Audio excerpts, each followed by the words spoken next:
everyone, good morning. Mayam punama ahanbada khurumjari. Mayam aigi ngasigi vlog sidi ko mayam ngasi se thangja numini that truk. Do mayam ai hojik se ko Bamon da lai khuramba chali ko sum ichanupi ne ine mapane tawraga sum lai khuram thou gaina do mayam hojik thoe do agi manto yoraga yenghalage ko mayam dodi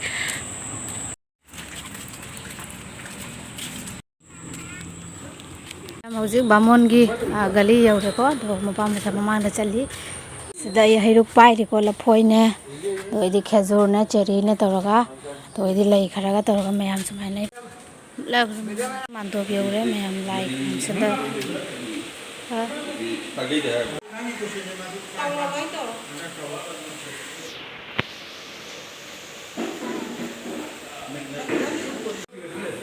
मैं मखोइने लाई खुरंबा लाकपदको mandopta usop macha ama tawrame do siga Bamon singna cha ising thonggalame si Bamon sina iga sina it kholage ni hai do sigi iga sina gwanjurgi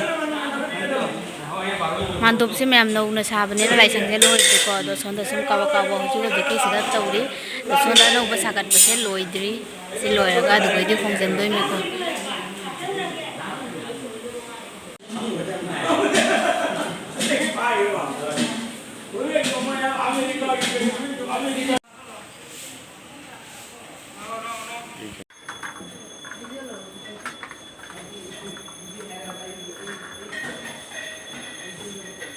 Ganjurgi kayo kanga wala. Kana.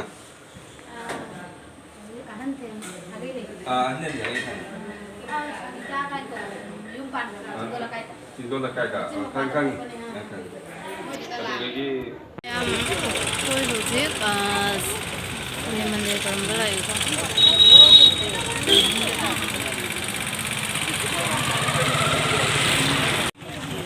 Chole bukai la. Kita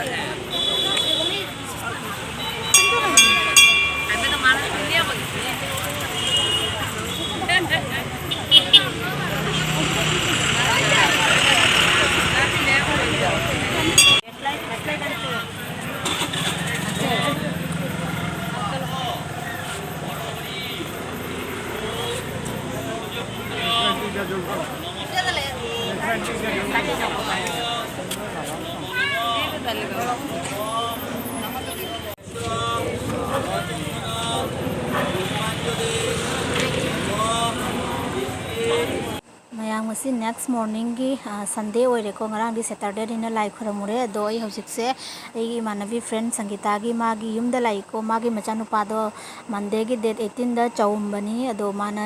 hinjang napi semba khotpa khara yawba lau haina do ai yawba lai ko hinjang napi semba se ado akoi manaki moi do cha oi che oi myam na hinjang napi sing je semna tawrame do isu hojik hinjang napi semba se yawgi ko mayam yawgi ge ado kai ke awara pa do sem gi ge hoji ado mai machanupa de hayang chagumbani na idi yawba ngammaroi ba ko do mayam ai de hayang ipam da chatkani angangi summer vacation pi bani na ipam da leiru yaina ko ado hojik cha lon yaina tawri moi yumda hinjang napi semba sing do cha pithak yaina aduna mayam mathang video zum ai jengalake ko moi gi ngasi gi moi yumda lakpagi video matek adum khara khara yaholake ado hayang de moi yumda chatoi ni na chawumba se yawba ngammaroi ko mayam do hojik cha su loisale ai cha ye luki ko mayam adudi cha loire cha je lugi ji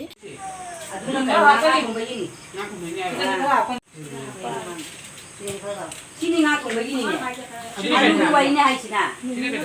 ama sina ko tahu pra kem chau ke ngoi de chai le lai mati ko na ne इतना खतरनाक पे दर्द सिगा इंगांगी dress लाई रे मैम इंगांगी dress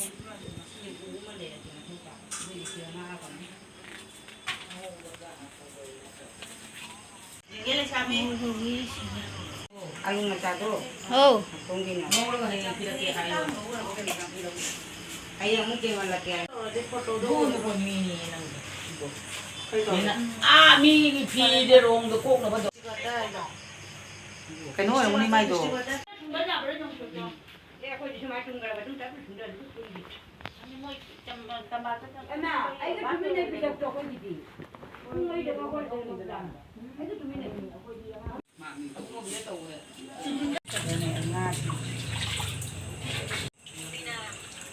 Mayam hꯧji nga chamgige.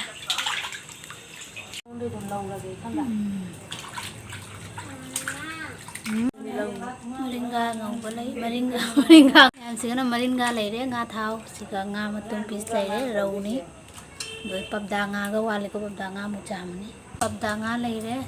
si namu nga macha gi na tonga na ni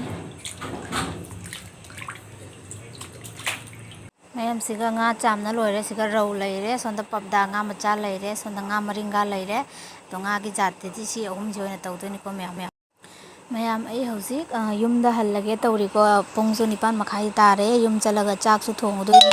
tuga hayeng nongalaga mu handoi mina ko yumda chatoi mina aduna nganna hokolaga thabak loisallaga tuga idi nganna thoktoi mi ado mayam magi machanupa gi program side yawba ngamdre ado nungdi yam nungaite ko yawning bani ado yaw na tamame ko yumda challabanina to mayam ai